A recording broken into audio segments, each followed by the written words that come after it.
My name is Earl Larson. I'm the clinical information analyst at the Providence Portland Orthopedic Institute. Um, this is a uh, this is my story from this year. Uh, I'll try my best to get through this with no problems. It was a lazy Sunday morning, March 28th, 2021, when my brother-in-law and I were taking down an old plum tree in my mom's yard. After using chainsaws to cut the tree into large pieces, my brother in law and I took a quick break on the patio and heard my wife, Donna, tell me to sit down. I felt a dizzy spell at first and then noticed muscle control issues as I tried to sit down. It was a controlled crash as I tried to figure out what was wrong with me. Donna sat down beside me and asked me if I was okay. My brain was working fine as I knew what I was attempting to say, but I had a hard time speaking. I felt tingling along my left arm and side. And even though I recognized the symptoms right away, I was still in denial. I experienced the classic stroke symptoms, FAST, F for face drooping. I didn't know if my face was drooping. A for arm. After I collapsed into the chair, I felt my left arm go numb. S for speech slurred. I tried to answer my wife's questions, but my speech was slurred. E for time to call 911. My wife called 911 and the paramedics arrived within minutes to assess, treat, and transport me to the hospital. They told me they would take me to Providence, Portland. The ride seemed like it took forever, as I was laying down in the ambulance and the paramedic called ahead to let the ED know what my vitals and what to expect. The paramedic fumbled to get an IV into my arm, but he soon got it in. Not long after that, we arrived at Portland Providence emergency room.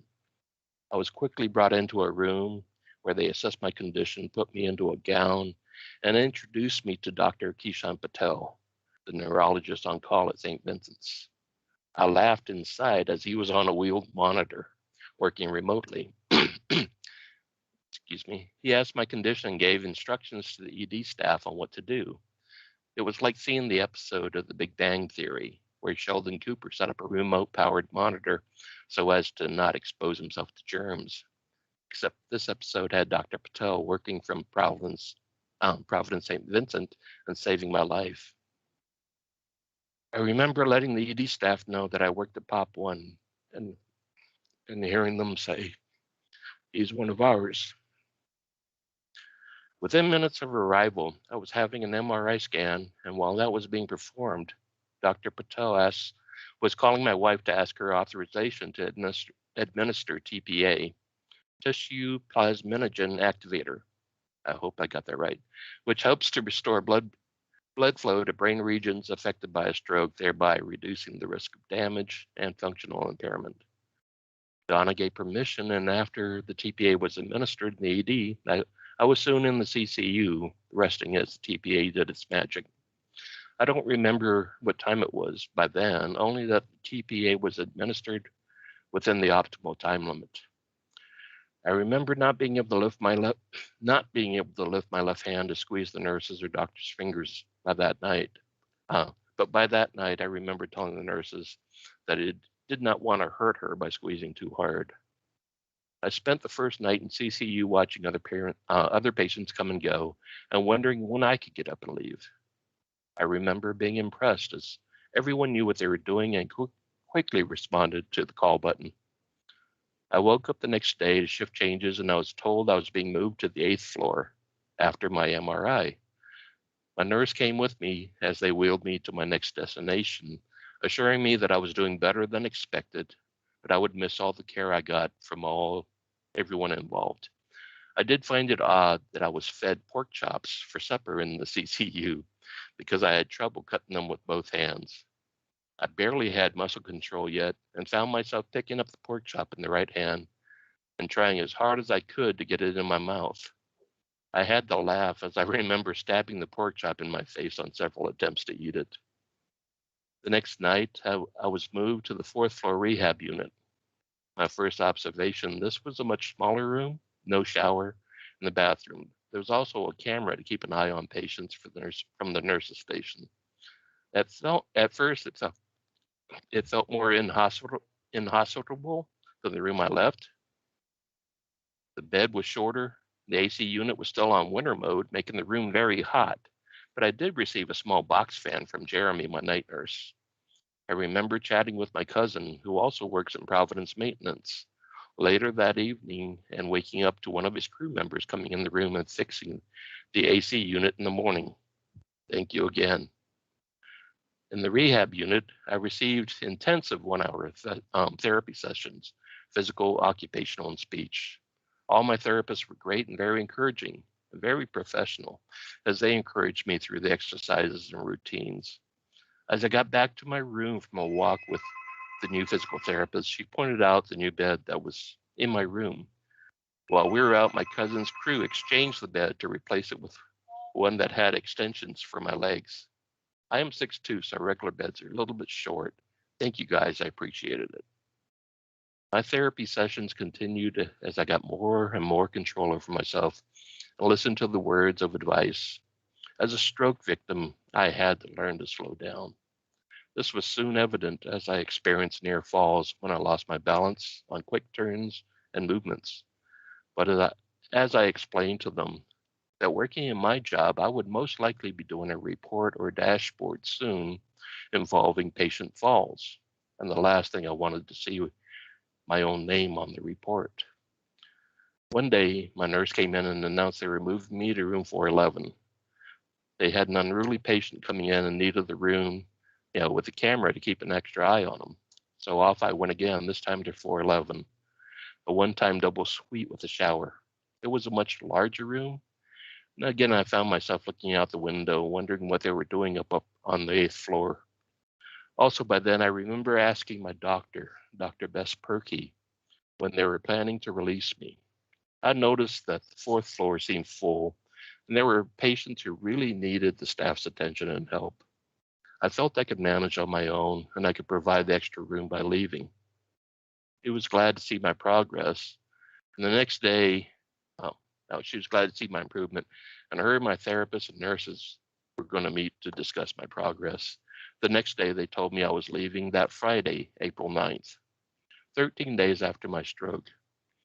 I was ecstatic and a little sad with the news as I was going home, but at the same time, it meant that I would soon be leaving.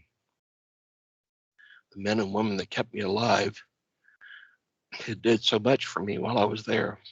When the big day came, I was excited to be going home, but still a little sad for leaving the floor. They were all great to me, and I appreciate what each of them did for me, and will forever be thankful for every one of them. I only wish we were not in a COVID environment and that I had an opportunity to walk in and thank them all personally. I was soon scheduled with outpatient therapy at Gresham Providence Rehab Services for my continued speech, occupational, and physical therapy sessions. In June, after a few weeks with them, Donna and I checked with Dr. Patel. But by this time, I walked without my walker, used a cane at times for balance. I could also speak much better now and had little trouble putting the words in sentences. Dr. Patel shared where the stroke happened, explained to us how it happened, and what to expect going forward. He was pleased with my progress and wondered why I wasn't back at work yet. While continuing therapy, I had a check-in with Dr. Perky to assess my progress.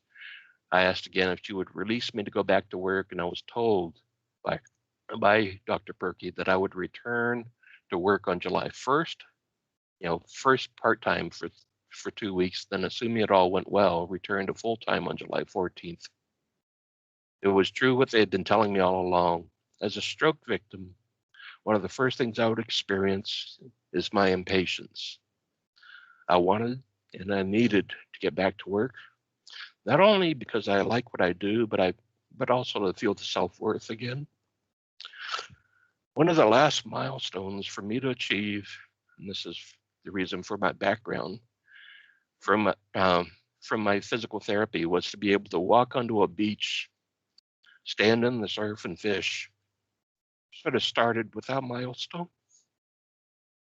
When the time came, Donna and Adrian took the day off with me and drove me to the coast. I helped to carry all of our things to the water and baited the crab traps and started fishing without using my cane. We didn't catch anything to talk about, but I also learned I could do all the things I loved again. I let my physical therapist know when we got back and canceled all the remaining sessions. On July 14th, I logged into my work account for the first full day back. It felt so good, but I was still a bit nervous. Would everything still be there? Would I still be able to log into it and log into everything I needed for the job? Could I still do it? These questions, many more, still come to mind on November 11th. I can successfully complete full days at work. I still produce what is asked of me. I'm still discovering what I missed and what happened while I was gone. Each day is a blessing for me, as I know that it isn't one that's promised. You must make the most of every opportunity and each day you're given on this earth. Still waiting for the opportunity to personally thank everyone for doing what they did for me, to give me another chance. I suffered a pontine, I hope I'm saying that right, cerebrovascular accident, also known as a pontine CVA or pontine stroke, a type of ischemic stroke that affects the pons region of the brainstem. This type of stroke can be extremely devastating and can even lead to paralysis, locked-in syndrome, and of course, death in some cases. This type of stroke is preventable by simply controlling and watching blood pressure through diet and exercise. Push away that extra helping and have a drink of water with the coworkers. Quit smoking, avoid the salt, go out for a walk 30 minutes a day. Anyone can do it, right? Your lives and the lives of those around you depend on it. 7 months later, I know I still have a way to go before I can walk and talk normally again, and or this may be the new normal. If it is, I'm okay with that too.